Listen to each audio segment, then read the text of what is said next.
अंकिता नाम की एक अमीर घर की लड़की और शिवम नाम के एक मिडिल क्लास लड़के की है। आज अंकिता के कॉलेज का पहला दिन था। वह अपने कॉलेज के पहले दिन को लेकर इतनी खुश थी कि वह क्लास शुरू होने से 1 घंटे पहले कॉलेज पहुंच गई थी। अंकिता अपने क्लास में जाकर बैठ जाती है। फिर धीरे धीरे सारे स्टूडेंट्स क्लास आते हैं। कुछ समय बाद टीचर आते हैं और अपना परिचय देते हैं। तभी दरवाजे से शिवम की आवाज आती है, सर क्या मैं अंदर आ सकता हूँ? टीचर कहते हैं, यस कम इन। अंकिता शिवम की तरफ देखती है। शिवम क्लास के आखिरी बेंच पे जाकर बैठ जाता है। थोड़ी देर बाद टीचर सभी स्टूडेंट्स से कहते हैं कि 2 दिनों के बाद आप लोगों का फ्रेशर पार्टी होगा। अगर कोई स्टूडेंट्स प्रोग्राम में भाग लेना चाहता है तो क्लास के बाद ऑफिस में जाके अपना नाम लिखवा सकता है। शिवम ने सोचा, क्यों न मैं भी अपना नाम इस प्रोग्राम में लिखवा दूं। शिवम को गाने का बहुत शौक था तो उसने अपना नाम सिंगिंग लिस्ट में लिखवा दिया। 2 दिनों के बाद फ्रेशर पार्टी शुरू होती है। अंकिता भी प्रोग्राम हॉल में जाकर बैठ जाती है। थोड़ी ही देर बाद प्रोग्राम शुरू होता है और कुछ समय बाद शिवम की बारी आती है। शिवम घबराते हुए मंच पे जाता है और गाना शुरू करता है। शिवम के गाने की आवाज सुनकर सारे स्टूडेंट्स और टीचर उसके गाने की धुन के साथ गुनगुनाने लगते हैं। अंकिता भी शिवम के गाने को मन ही मन गुनगुनाने लगती है। अगले दिन जब अंकिता कॉलेज आती है तो वह शिवम के पास जाती है और कहती है, कल तुमने बहुत अच्छा गाया था।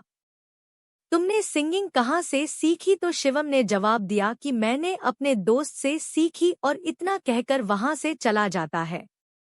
अंकिता उससे और भी बातें करना चाहती थी लेकिन नहीं कर पाई। फिर उस दिन के बाद से अंकिता रोज शिवम से बात करने की कोशिश करती, लेकिन शिवम केवल उसे हाँ और न में जवाब देकर वहां से चला जाता, क्योंकि शिवम जानता था कि शायद अंकिता उसे पसंद करने लगी है, लेकिन शिवम उसके करीब नहीं जाना चाहता था। उसे पता था कि अंकिता बहुत अमीर है और मैं एक मिडिल क्लास का लड़का हूँ। हम दोनों के बीच प्यार नहीं हो सकता। मुझे अपनी पढ़ाई पे ज्यादा ध्यान देना। अब अंकिता का कॉलेज में 2 महीने हो गए थे, लेकिन अभी भी अंकिता को शिवम से बात करने की कोशिश जारी थी। अंकिता यह जानती थी कि शिवम एक मिडिल क्लास का लड़का है, इसके बावजूद वह शिवम को पसंद करने लगती है। लेकिन अंकिता ने कभी भी अपने दिल की बात शिवम को नहीं बताई। एक दिन अंकिता शिवम के पास जाकर कहती है कि आज मेरी कार खराब हो गई है। क्या तुम मुझे अपने बाइक से मेरे घर तक छोड़ सकते हो? तो शिवम कहता है कि मैं तुम्हें अपने बाइक पे नहीं बैठा सकता। अगर किसी ने देख लिया तो क्या कहेंगे?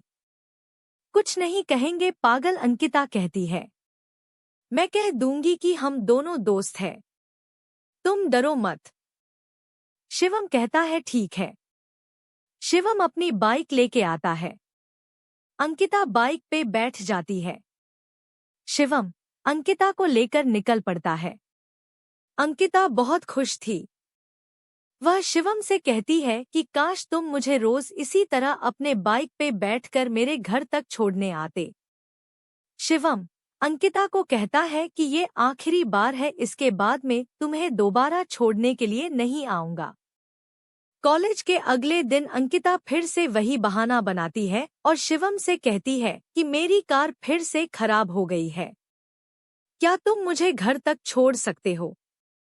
ये सुनकर शिवम अंकिता को मना कर देता है और कहता है कि मैंने तुम्हें कल ही कहा था कि मैं दोबारा तुम्हें अपने साथ नहीं ले जा सकता। तुम ऑटो से चली जाओ। ये कहकर शिवम वहां से चला जाता है। अंकिता को बहुत बुरा लगता है, वह मायूस होकर घर चली जाती है। अगले दिन जब शिवम कॉलेज आता है तो उसे क्लास में अंकिता दिखाई नहीं देती। 4 दिन बीत जाते हैं लेकिन अंकिता कॉलेज नहीं आती। शिवम सोचने लगता है कि शायद मैंने उस दिन अंकिता को मना कर दिया, इसीलिए वह नाराज होकर कॉलेज नहीं आ रही है। देखते ही देखते लगभग 1 सप्ताह से ज्यादा हो गया। शिवम अब अंकिता के बारे में सोचकर परेशान होने लगा। फिर बाद में वह अपने आप को कहता कि मैं क्यों अंकिता के बारे में सोचकर परेशान हो रहा हूँ। लेकिन सच तो यह था कि शिवम को भी अंकिता से प्यार होने लगा था। शिवम रोज अंकिता के घर के पास जाता, लेकिन उसकी इतनी हिम्मत नहीं थी कि वह उसके घर के अंदर जा सके। एक महीने के बाद मिड सेमेस्टर का एग्जाम आता है। उस दिन अंकिता एग्जाम देने के लिए कॉलेज आती है। अंकिता को देख शिवम बहुत खुश था। एग्जाम खत्म होने के बाद शिवम अंकिता के पास जाता है और उससे पूछता है कि तुम इतने दिनों से कॉलेज क्यों नहीं आ रही। तो अंकिता जवाब देती है कि मेरे कॉलेज आने या नहीं आने से तुम्हें क्या फर्क पड़ता है, तुम्हें तो सिर्फ अपने आप से मतलब है और तुमने तो मुझे उस दिन घर छोड़ने से मना कर दिया था। शिवम, हाँ उस दिन मुझसे गलती हो गई, उसके लिए मैं तुमसे माफी मांगता हूँ, प्लीज मुझे माफ कर दो। अंकिता कहती है कि तुम्हें नहीं पता, लेकिन मैं तुम्हें पसंद करने लगी थी, पता नहीं क्यों तुमसे बातें करना, तुम्हारे साथ रहना मुझे अच्छा लगने लगा था, लेकिन तुम मेरी फीलिंग्स को समझते ही नहीं। ये सब सुनकर शिवम मुस्कुराते हुए कहता है कि कौन कहता है कि मैं तुम्हारी फीलिंग्स को नहीं समझता पागल। मैं भी तुम्हें चाहता हूँ, तुम मुझे बहुत पसंद हो, लेकिन कभी मेरी इतनी हिम्मत नहीं हुई कि तुम्हें बता सकूं। अंकिता कहती है तुम सच बोल रहे हो। शिवम जवाब देता है मैं अपनी कसम खाकर बोल रहा हूँ, मुझे भी तुमसे प्यार हो गया है।